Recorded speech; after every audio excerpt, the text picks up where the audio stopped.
Now student, we will move ahead to the environmental balance. See, there are many food chain in our environment. Because of this food chain, every living thing get food it needs and therefore continues to live. Yes, we have learned different types of food chain, no, in previous topic, and each and every living thing in environment get food, and it is need of all living things. If all living things required food to live for survive, so they get their they get their food from the environment. We cannot live without eating food. So it is our necessary food and water, shelter. It is our basic need, and all this need we fulfill by using the factor of the environment. So all living things like birds, animals, then other living being, human being also, we fulfill our food need from the environment. We are eating every day, no? We are eating lots of things, veg things, non-veg food item, veg food items. So all these food items, we get from the nature. So we all living things depend for their food to the environment, and that's why we will survive. We can survive without food. We cannot survive. Now student, see, microorganism. The microorganism is what? Small, tiny, very tiny organism.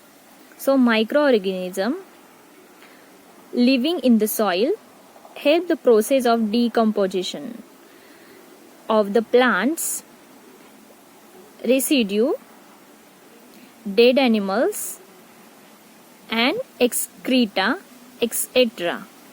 So what is meant by decomposition? See student, decomposition means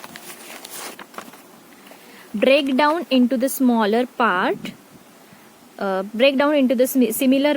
by the action of living thing. It is mean decomposition. Decomposition means break down into the similar part by the action of living things. And what is mean by plant residue? Plant residue means fallen of the plant's leaves on the ground. So all where plants leaves when fallen down on the ground, that's called plant residue. Now what is meant by excreta? Excreta is a body waste of animals, all unwanted material of the living being, that is called excreta. So microorganism means what? Very tiny. We cannot see microorganism with our naked eyes. We need a microscope to see the microorganism. So microorganisms present every places, like air, in water, in soil. So microorganisms which are present in the soil, so when microorganisms they are living in the soil, what they do? They help the process of decomposition. Yes, they help the process of decomposition.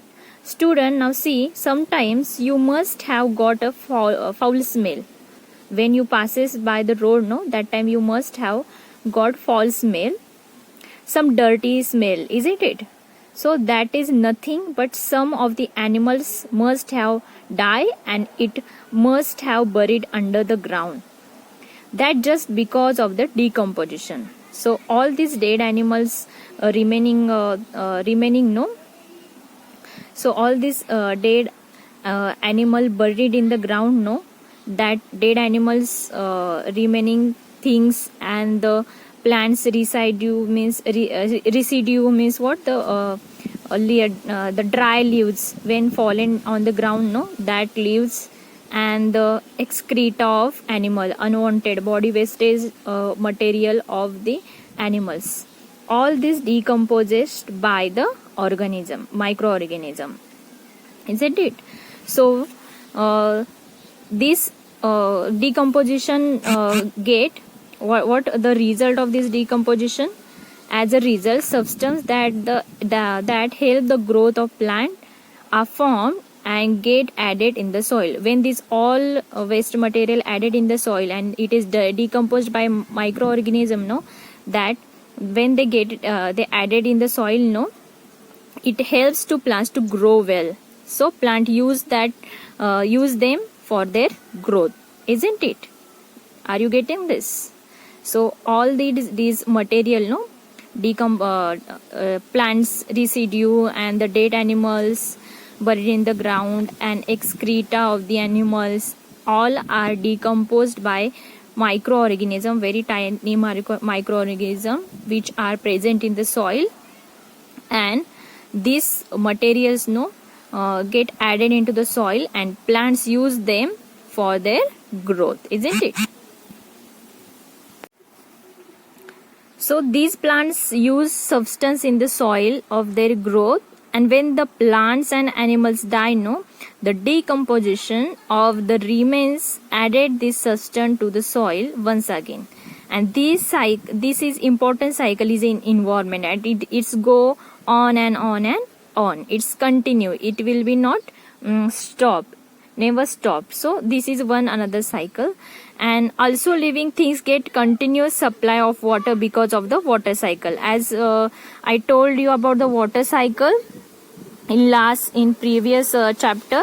So this water cycle also continue. It will be never stop. It's also going continuously. Like when due to the sun heat, no, due to the sunlight. So water on the earth's surface, no, it's get evaporated into the water vapor. So it's due to the sunlight, it converts into the water vapor and goes high. You can see the water convert into the vapors and it's going high. It goes high into the sky, into the atmosphere, and it convert into the small droplet. It condenses into the very small droplet which form the clouds. And as this small droplet combine together to give a bigger and heavier drop of the water, they come down as a rain. You can see here water convert into the water vapor. It's evaporated due to the sunlight, and it goes high into the sky, into the atmosphere, and so it's make small droplets. And when all the water droplets combine, no, that time it's form a cloud. It's make a cloud, and when this cloud become heavy, bigger and heavier, no, that time they come down as a rain. You can see the rain. This process of evaporation, condensation and the raining, no, is go on, and it's continuous. It will never stop. This is known as the water cycle of the nature. So this also one cycle included in environment. So first we saw the cycle of the decomposition, and the second is water cycle. Now we will move ahead. See, living things use oxygen from the air from for breathing. No, we are taking oxygen inside. No, we are taking oxygen inside every day. Without oxygen, without breathing, we cannot live. We need to survive oxygen. So every living thing also taking this oxygen from the air and give out a carbon dioxide gas. When we take oxygen, no, inside our body, that time we release carbon dioxide into the air. So give out the carbon dioxide gas, and plants use this carbon dioxide from the air for making their food. And these carbon dioxide which are released by the living things, no, this carbon dioxide used by plants for making their photosynthesis process, for making their food. And oxygen is given out in the process and get added to the air again. Means plants taking carbon dioxide and plants they release the oxygen, and we taking that oxygen and we release the carbon dioxide. Means plants and we living thing also interconnected and interdependent for the oxygen and carbon dioxide taking and giving out process. So this is too is a cycle in the nature. So here you can see the this cycle. This is third cycle. First we saw the decomposition cycle, then we learn about water cycle, then here we are learning about the oxygen and carbon dioxide cycle. So now see, there are several other such cycles in nature like this. There are lots of other cycle also present in the nature. Thus there is interaction among the living thing and between living and non-living thing in the nature also. So the interaction go on continuously, it will never stop. This helps to maintain the food chain in the environment. All this cycle help to maintain the chain into the environment. So then when a various cycle in environmental go on uninterrupted, environmental balance get maintained, environmental balance get continuous. So as we have just said, there are interrelationship between all living things, so that all are included in environmental balance. And the interaction, when the interaction go on continuously, this help to maintain the food chain in the environment. And when various cycle in the environment go on uninterrupted, the environmental balance get maintained. So in this way we learn lots of things in this lesson. Now students, just listen these things which are in box.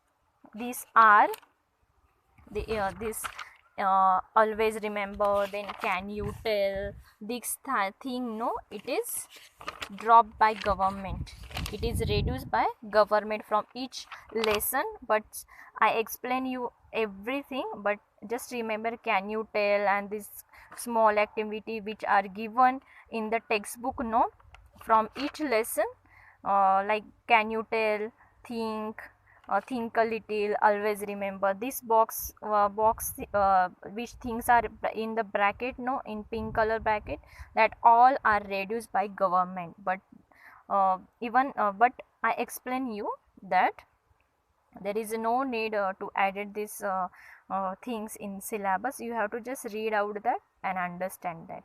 Okay, so in this way what we learn in this lesson, so in this lesson we learn biodiversity. Biodiversity means variety of living things. Then the environment is what? Environment is an envelope which are surroundings by us, means the cover or everything is surrounding by us, that all are included in environment. That may be living thing and non-living thing. So we learn about living and non-living thing also in this lesson. Then we learn about food chain. There are lots of food chain. All living things are depend directly and indirectly for their food to each others. And we learn the decomposition, the cycle of decomposition, and the food web, and the process of photosynthesis. So that's it. In this way this lesson is finished. I hope you understand. If you have any doubt and queries, you can ask me. So good day student. Bye bye.